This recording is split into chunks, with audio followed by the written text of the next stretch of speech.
Hello and welcome to another edition of GNAT-TV's In-Depth series. I'm Andrew McKeefe, the news director here at GNAT-TV's News Project, and it's a pleasure to have you with us today. Also a pleasure to be joined here in the studio by two gentlemen who are no strangers to the GNAT studio. Seth Bongartz, the president of Hildene, and Brian Keefe, who will be assuming that position come January 1st of 2020. Gentlemen, welcome back to GNAT. Happy to be here. Thanks, Andrew. Good to have you with us, as always. So, we have news. Seth, you've been at the helm at Hildene now since 2002, I believe. Yes. And we'll be stepping down at the end of this year, and Brian taking over. So, but you have an interesting transition plan, it seems like. You're going to be staying on until the end of the year. Brian's going to be the special assistant. Then you're going to flip-flop roles. Is that it? Well, not exactly. I mean, but, Brian will become president. That's the real story. And it's just that I'm not leaving. I'm going to be in town. I'm going to be here, and I am really more than happy and willing to do whatever Brian would like me to do to help with the transition.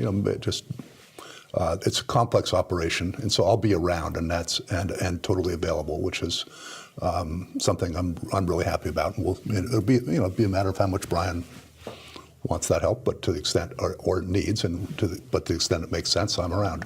All right. And so your role as special assistant up until the end of this year, Brian, kind of what does that involve? Tell us about that. Well, it's a chance for me to get oriented to the operation, to get to know the people, the staff, the supporters that we have, the property itself, how things are run. It's as Seth just said, it's a pretty complex organization, from the historic parts to the agriculture parts to the horticultural parts. 42,000 visitors, 412 acres. There's just a lot of activity going on. There's a cycle to it. Being in Vermont, we're used to the annual cycles, and so we have that annual cycle at Hildene too. So it gives me a chance to get on the grounds and get on the property and really get to know the place really well.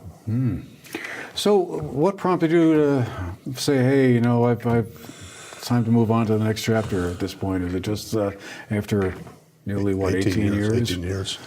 I think that's really it. I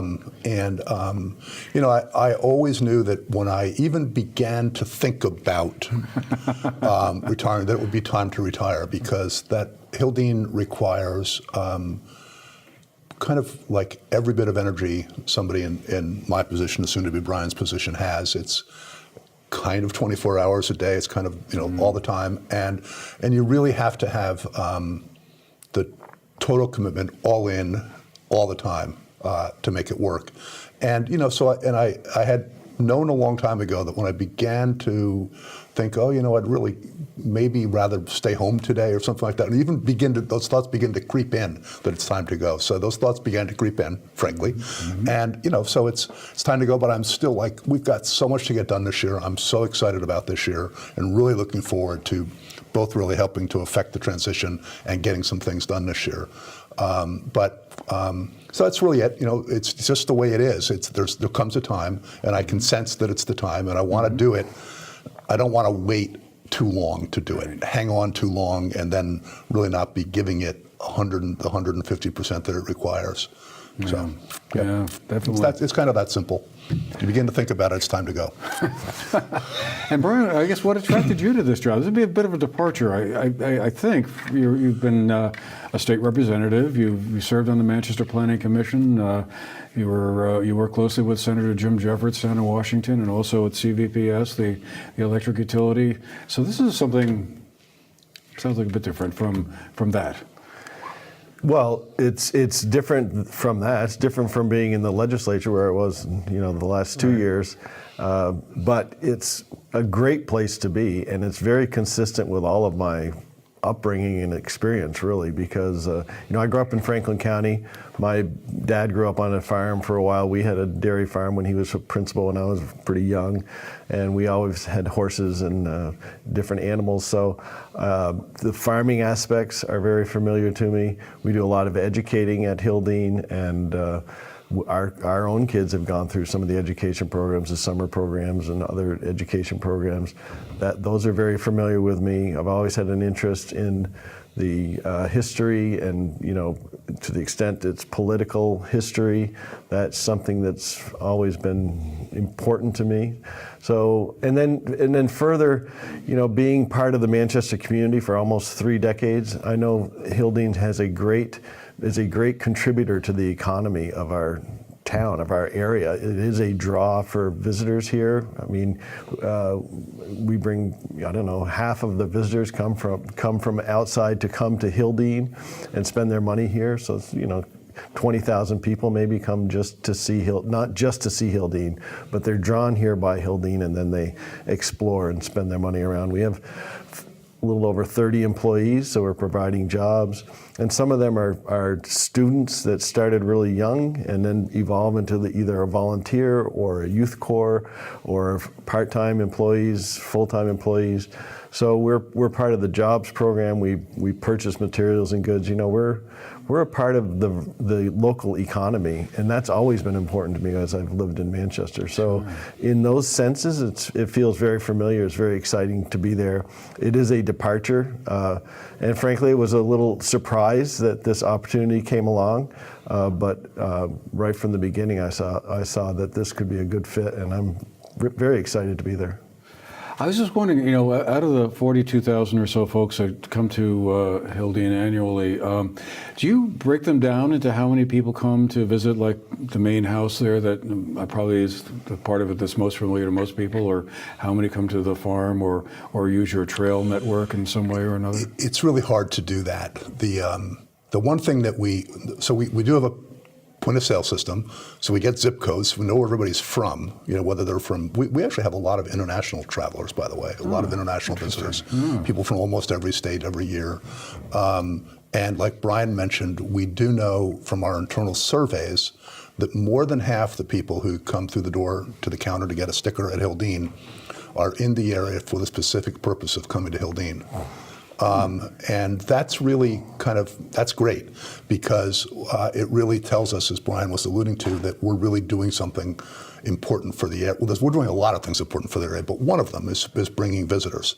And then the other half of our visitors, and this is the flip side of the story, and it's also just, it's really, I love the fact that the two go together, is people from town sending people to us. That's where other half of our visitors come from when they come to visit.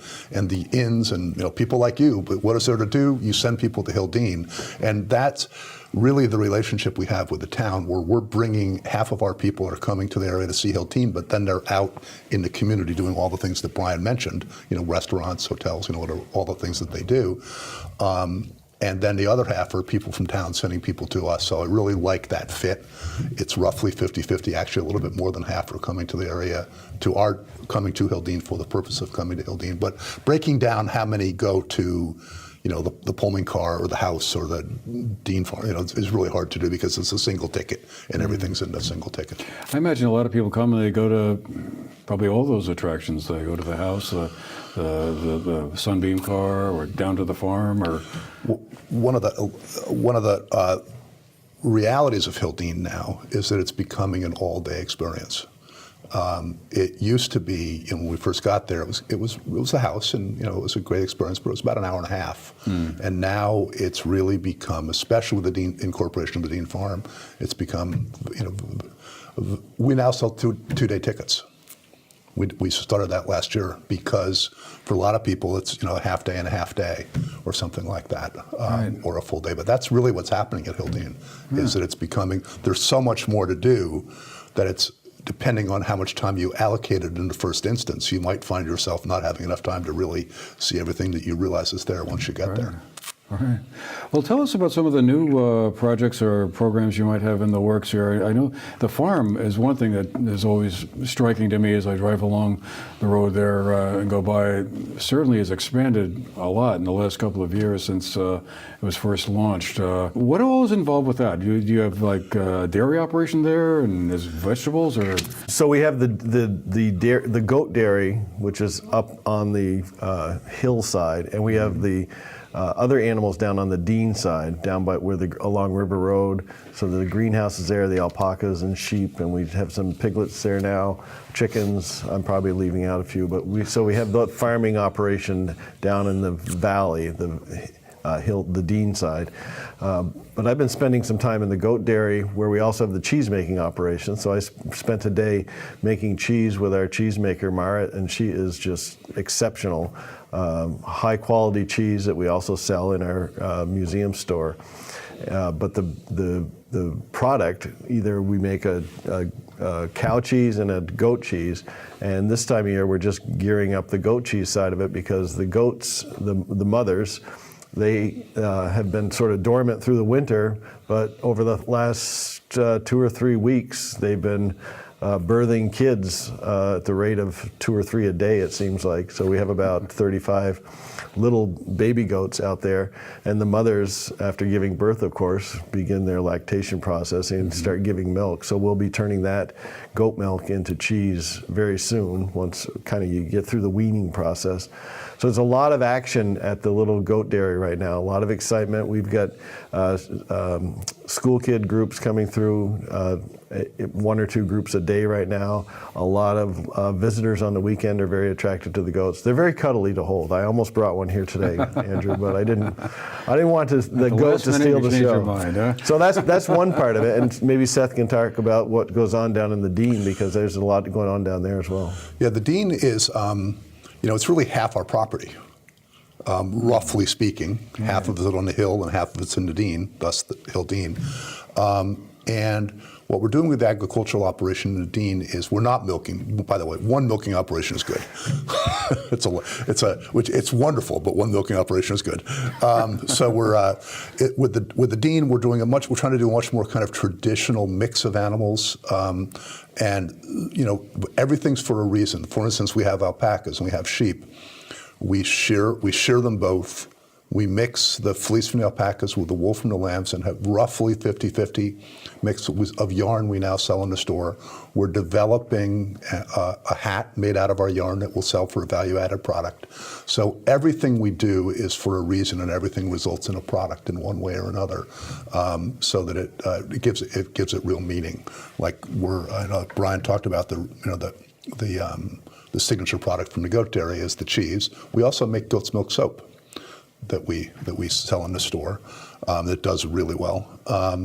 The cattle and the pigs, actually, that's what happens with cattle and pigs is that they end up going to market, or they end up,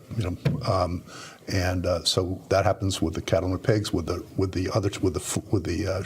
sheep and the alpacas, we have another signature product that we make, which is a really wonderful yarn, a couple grades of yarn that we're selling in the store. So you have a lot of the visitors who come and go down through that, check it all out. That's growing constantly. Of course, all the parking is on the upper level. And we have carts that run up and down during the summer, but most people walk. And we estimate, it's really hard to know with certainty, but we estimated last year that the number of people going down versus the year before had about quadrupled. It takes a while for people to get it, for people to realize that there's something new there, but that's really happening, and that's taking off.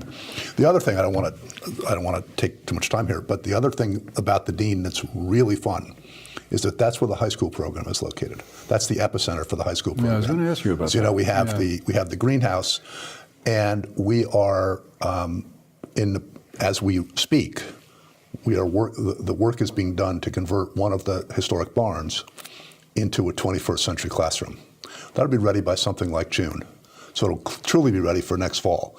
So the high school program will have a home. And it's a magical classroom. Great windows across the back, looking out over the animals in the gardens at the Dean. And if you go to the Burton course selection catalog and open it up, 2 pages of it are dedicated to Hildene, to offerings at Hildene, full-time teacher at Hildene, and that now with a true home for the program, that program will really take off. And so we have the programs for the little guys, the elementary school programs, then we have things for middle schoolers, and now we truly have a really fully comprehensive high school program. And is this like a regular course or class that a student would take, like at Burton? Yeah, you sign up like English or math or history or something like that? It's ecology, plant and soil science, food systems, whatever. There's a number of, I don't know, 6 or 7 in the catalog, and some in the fall, some in the spring. But we're close enough. One of the reasons it works so well is that we're close enough that kids can get there very quickly from the school and have time. I think it's usually double blocks of time to really get into the coursework while they're at Hildene, whether it's outside, fall and spring, or in the greenhouse during the winter. And the greenhouse was, of course, built for that purpose. It was built for us to share with the Burton program, which makes it just so much fun. It's fun for guests. When they come down and see high school kids around, the high school kids love to talk to the guests about what they're doing. So our guests asking them questions is very affirming of what they're doing, and for the high school kids, it really helps them learn how to deal well with adults, represent Burton and represent Hildene well. And the amazing thing is how well that works. It's really, I think it's almost totally unique to be doing this for a place like Hildene and a place like Burton to be doing this in partnership. Right. And what's really exciting is to see, having lived here for so long, I'm getting reacquainted with a lot of these programs, frankly, and the education part of what goes on at Hildene is really core to our mission of teaching values into action, teaching the values of Lincoln to the next generation so that they can put those values into action into our world today. And so the children's programs, Seth just reviewed pretty well the high school programs.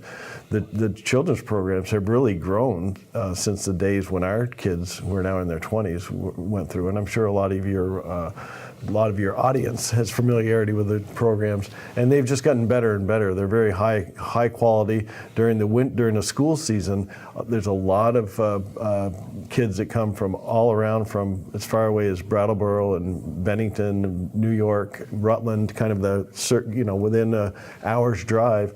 And they will tie similar to at the high school, the local schools can tie their curriculum right into what we teach at Hildene. It's I don't know if accredited is the right word, but it fits right in with their curriculum. It's consistent with their planning, and it's high quality education. And there's a lot, with those programs fill up, we now have 2 full-time instructors who are excellent, and they've developed these curriculums that teachers in these other schools all around us really recognize and appreciate. And then there's the summer programs that probably people are more familiar with, and often with the younger kids, collecting tadpoles or identifying flowers. And those are very important summer programs. Again, high quality that I just checked yesterday, we're about sold out for the season, partly because we keep the class sizes small, so it's intimate like that. And then we have a youth corps, which is a kind of in between all of this, where a smaller group of more teenage kids, well, this is Seth's brainchild, so maybe he can describe it real quickly.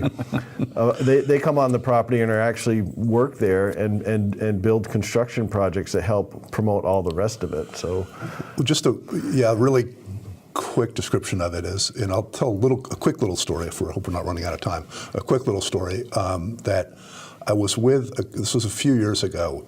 Twice in the same summer with parents of the little guy campers who come in the summer, the ones who programs run up to as high as 6th grade. But they both said to me that their children were aging out of the summer camps, and they both said to me, they used the same words, they're in mourning because they've been through all those years at Hildene, and all of a sudden there was nothing for them. And we had the high school program, the high school summer jobs program that we've had for a while, and is really something else we could talk about. And then we had the program for the kids, although they're 6, but we're leaving out 7th and 8th grade. Yeah. And I think that actually happens a lot, by the way. But so when I heard it the second time, I went, okay, we got to do something. And so we developed this program for that age group, kids entering 7th or 8th grade. But they think they're a little too old to go to the summer camp like they've been to. They need something a little bit different. Been there, done that. It's so it's 2 weeks, and they have a project. And at the end of so we have counselors. We have wonderful high school kids who help serve as counselors, and one of our educators that Brian mentioned earlier oversees it. But they're here for 2 weeks, and they build something of lasting value to Hildene. And they always put a sign up with their names on it in the summer, and they can come back 10 years later and see something that they've achieved. And kids love it. I mean, last year it was 4 boys and 4 girls. We limited it to 8 kids, but they were mixing cement, lugging cement, and building the whole with our buildings person overseeing that part of it as well. And then in the afternoon, a few hours is good. Then, but when you're that age, then begin to lose a little bit of attention after the morning. So we kind of shifted a little bit more to a traditional summer camp in the afternoon with projects. But it's really fun. It's really filled that gap. And so we have all the way through kids as young as maybe 4 or 5 years old, all the way, in some ways, through high school. Wow. Yeah. Huh. One of the other things that's always interested me about Hildene and what you do there is your kind of civic discourse program. You have speakers come and various events that happen, and I guess I just wondered, I'm assuming that will continue and grow and prosper.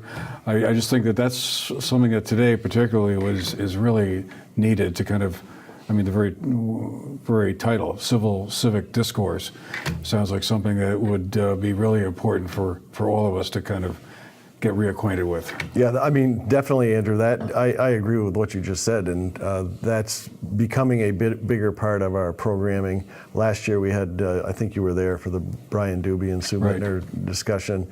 We haven't quite got the program set for this year, but we'll have something similar to try to engage the public and try to promote the civil discourse, because that is important. Another thing that is coming in a nearer term was we have a Lincoln essay contest for 8th graders statewide, and we have a luncheon coming up on May 19th for the winners of the contest, and that's always a great luncheon, a great sharing of thoughts and civic discourse. Frankly, this year's theme was who name someone and describe someone who inspires you to do better. I don't quite capture the exact jargon of our mission there, but the point is we have 8th graders writing essays, 500-word essays about people who inspire them into action. Again, consistent with our mission. And those winners will they're from all over the state, and they'll be down here May 19th for a luncheon and an award ceremony. And it's a really important part of that civic discourse lesson. What are some of the biggest challenges you see to kind of continuing to grow what you're doing and promote your mission? Fundraising, I guess, is one of those things that always comes to mind or is near the top of the list. But in addition to that, what are some of the other challenges or things that you see that we got to tackle this at some point in the not too distant future? Well, there's always it's a nonprofit. There's never enough money, and we have a lot of infrastructure and a lot going on. And but as I always say about it, that's life in a nonprofit. You're always gonna have that. But one of the things about Hildene that makes it a little bit different is that we're able to produce at least a good share of our own revenue. We've taken the attendance, for instance. There's a whole story about this, but bottomed out early in our tenure in 2005 at 19,000. We've now managed to build that to 42,000. And of course, all of those people are paying, and we've been able to, as we've produced the value, been able to increase the ticket price. So we're actually at the point where admissions is nearing a third of our budget. And for a place like Hildene, that's really pretty impressive. Yeah. We still have, we absolutely are reliant on membership and the annual fund to make it over the top. And it's a huge part of what we do every year and what we need to keep going. But we at least, between the store, it's another, it's become a real revenue center. Product tied very directly to our mission and who we are and what we do. And our own product, by the way, is the first thing out the door. We sell honey, for instance, as well as the cheese. And I know I'm leaving some things out, the yarn, but the Hildene product is the #1 seller at Hildene. So we've been able to take everything we're doing and try to put it into a system that does help produce the revenue required to run Hildene. But on the other hand, education, frankly, as it looked at in isolation, it just costs. If we charged schools or summer campers anywhere near what it really costs to put the programs on, schools couldn't afford to come. And then what's the point of Hildene? I mean, that's part of the point. So that part's always going to require fundraising. So the challenge really is just the year to year and trying to build the base. We're trying to build our legacy society. The number of people who have Hildene in their wills, which over time, does make a difference. It's trying to build endowment. And we work on those things all the time. And so in the long run, those things can really help be a stable platform underneath everything that we do. Yeah, I would just add that as I was doing my due diligence in discussing this opportunity, I looked at the business case, if you will, for Hildene, and I was encouraged that the different areas of the revenue side were growing outside of the fundraising. So, as Seth said, membership is a growing revenue. The museum store is, if people haven't been in there lately, it's a lot different than what maybe the last time you were there. It's getting better all the time with a lot of local products and high quality stuff. It's a really sweet store that's becoming a bigger part of our revenue. We do events such as weddings, for example. Again, it's a piece of our pie. But we could not succeed without our donors and supporters. And it is a broad group of people that support Hildene generously and have really from the beginning. Many people are familiar with Hildene's beginnings, which were quite humble and quite miraculous, really, that this property was saved from development is miraculous, really. And that in many, there's still people around that were part of that. How long ago? I lose track. Is that 40 years ago? Yeah. And they've been loyal supporters, and that support has just grown and grown. And it's really encouraging because without the donors, as Seth said, we couldn't do what we do out there, and people's lives are changed out there. So we're always very grateful for the donor base. So we have a couple of minutes left, and I have to ask you about one of my favorite parts of Hildene, which is that telescope observatory. That's a functioning telescope, right? Or is it under repair, or what's its status these days? It needs a little tiny bit of work, but basically it's a functioning telescope. We maybe in '05. We went through a restoration of the telescope and of the observatory itself. And we actually have, in the past, held a couple of events with the scope, and it's really kind of fun because it's such an old-fashioned observatory. Right. And the scope is, of course, now the difference in scopes now and then is really kind of amazing. But it's a functioning scope. It's really an important part of Hildene's history because it was important to Robert. He was a very good amateur astronomer, and he obviously put a lot of time and effort into building that observatory and the telescope and spent a lot of time doing it. So. Yeah, clearly that must have been the state of the art back in 1905. It was the state of the art. It was the state of the art. Yeah. Well, that's the interesting thing about the house. That house represents the state of the art in 1905, 03, 04, 05. Everything in from different building techniques to the wiring to the plumbing. It's old now, of course, 120 years later, but at the time it was state of the art because they could afford state of the art. So that in and of itself is worth seeing, that this is here's an example of where we were as a country, really, in the form of state of the art building technologies and such. Well, great. We'll have to leave it there for today, gentlemen, but thanks again for taking the time to come down and fill us in on what's going on. And congratulations, Brian, on this Thanks, Andrew. new post here. And congratulations, Seth. I'm sure you're going to enjoy whatever comes along in retirement. Oh, I'm going to be very much involved in a lot of things. I'm sure you're not going to be that far, out of the picture and all of that. But great. Well, thanks again, gentlemen, for being here and telling us all about what's going on in such an important part of town. And thanks all of you for being with us today as well. I hope you've enjoyed the show, found it interesting, and we hope we'll see you again the next time around. Have a great day.